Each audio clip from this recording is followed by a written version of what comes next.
교과서 116, 117페이지부터는 이제 서아시아, 북아프리카, 인도 지역을 중심으로 한 여러 나라들에 대해서 한번 살펴보도록 할게요. 먼저 서아시아 지역을 살펴보면은 이 서아시아 지역에서는 이제 오스만 제국이라고 하는 나라에 대해서 한번 살펴보도록 하겠습니다.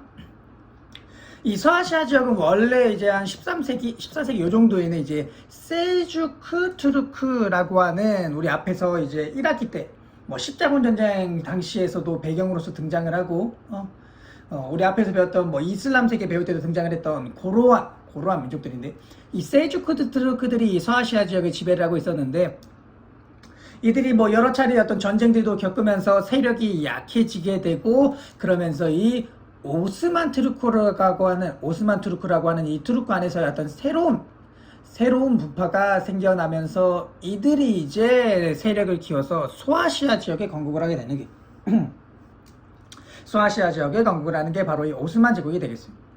이들은 이제 강력한 군사력을 바탕으로 해서 발칸반도의 남부를 차지하게 됩니다. 이 발칸반도는 이제 이탈리아 반도, 유럽, 이탈리아 반도 옆에 이제 지금의 이제 그리스 이런 나라들이 있는 지역인데, 즉 유럽까지 진출을 하게 되면서 이슬람 세계 안에서 영향력을 넓혀가게 되고, 그러고 나서는 이제 술탄의 칭호까지 받게 된다라고.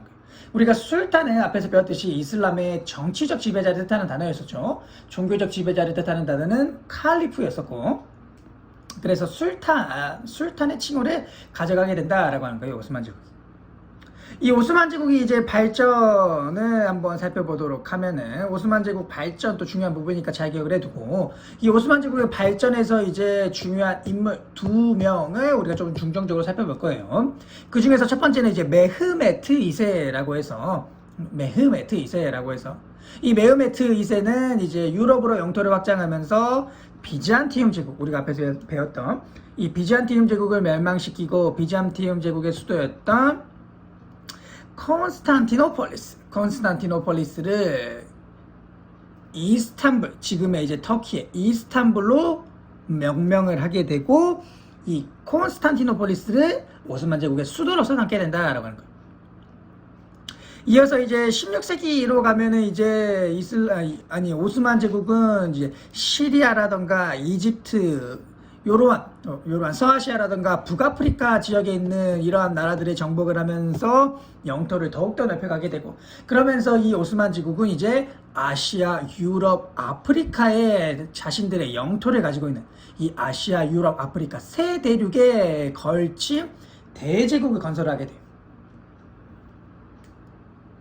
그래서 뭐 이 대륙 전체를 차지하는 건 아니지만 어쨌든 아시아에도 우리의 영토가 있고 유럽에도 우리의 영토가 있고 아프리카에도 우리의 영토가 있는 이렇게 세 대륙에 걸친 대제국을 건설을 하게 되고 그러면서 이들이 이제 이슬람 안에서의 영향력이 훨씬 더 커지다 보니까 칼리프의 권위까지 차지하게 된다라고요. 칼리프의 권위까지. 즉 그 당시 종교적 지배자를 뜻하는 이 칼리프의 권위까지 차지하게 되면서 그 당시 이제 술탄 칼리프 제도라고 하는 이러한 제도가 형성이 된다라고 하는 거예요. 술탄 칼리프 제도라고 하는 이러한 제도가 형성이 된다라고 해요. 그 다음에는 이제 요 술레이만 1세 때가 이제 술레이만 1세 때가 전성기를 맞이하게 되는데 이때는 이제 헝가리를 정복하고 오스트리아의 수도인 빈을 공격하면서 이렇게 이제 유럽 쪽으로 조금 진출을 많이 하게 돼요. 이 술레이만 1세 때는 이렇게 유럽 쪽으로 진출을 하다 보니까 이 유럽 세력들이 유럽의 여러 나라들이 약간의 어떤 위협을 느끼게 되고 그러면서 이제 유럽의 여러 나라들이 연합해서 함대를 구성을 하게 되고 이러한 유럽 연합 함대가 구성이 되는데 바로 이러한 함대를 격파하는 모습을 보여주게 돼요.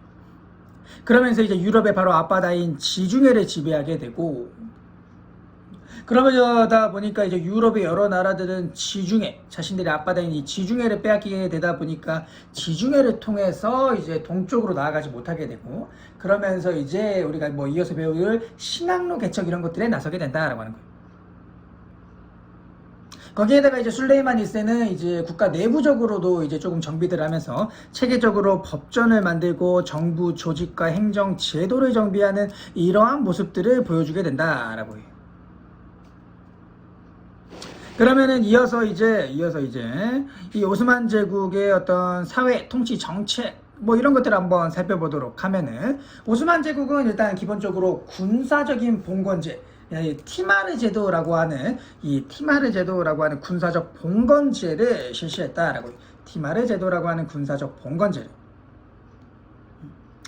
이 봉건제라고 하는 것에서 알 수 있듯이 이 중앙의 이제 술탄은 자신의 어떤 직할제를 다스리고, 지방의 다른 지역들은 이제 총독들을 파견해서 그들에 의해서 다스리게 하는데, 그들이 이제 지방에 파견된 총독들이 이제 대부분 이제 군사적인 장군들이 많이 파견이 됐기 때문에 군사적 봉건제다라고 하는 거예요.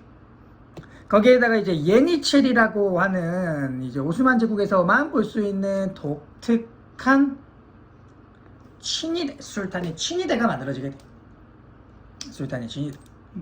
이들은 이제 원래는 이제 크리스트교를 믿는 청소년들이었었는데, 이들을 이슬람교로 강제로 개종시켜가지고 이들을 이제 군사적인 훈련을 통해서 술탄이 친위대로 만들게 되고, 이들의 강한 군사력이 오스만 제국에 굉장히 큰 도움을 주게 돼요. 그래서 술탄의 친위대로서 이제 예니체리가 이제 오스만 제국에서 볼 수 있는 어떤 독특한 모습이 된다라고 하는 거예요. 그 다음에 이 오스만 제국은 우리가 앞서 계속 이야기했듯이 아시아, 유럽, 아프리카 세 대륙에 걸친 대제국이다 보니까, 이 오스만 제국 안에 살고 있는 사람들도 인종도 다양하고, 문화, 언어, 이 종교 이런 것들이 다 다양한 사람들이 많이 살고 있습니다. 그러다 보니까 이들을 다 뭐 이슬람으로 완벽히 만들어 버릴 수가 없으니까 관용 정책이라고 하는 걸 실시하게 된다는 거죠. 그래서 관용 정책으로서 이제 밀레트 제도를 실시하게 되면서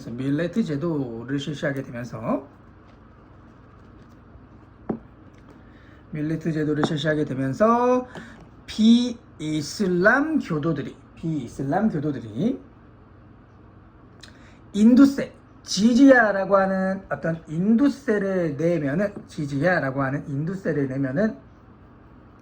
그들의 어떤 신앙을 인정해주고, 이들이 자치 공동체도 만들 수 있도록 허용해 준다라고 하는 제도를 실시하게 됩니다.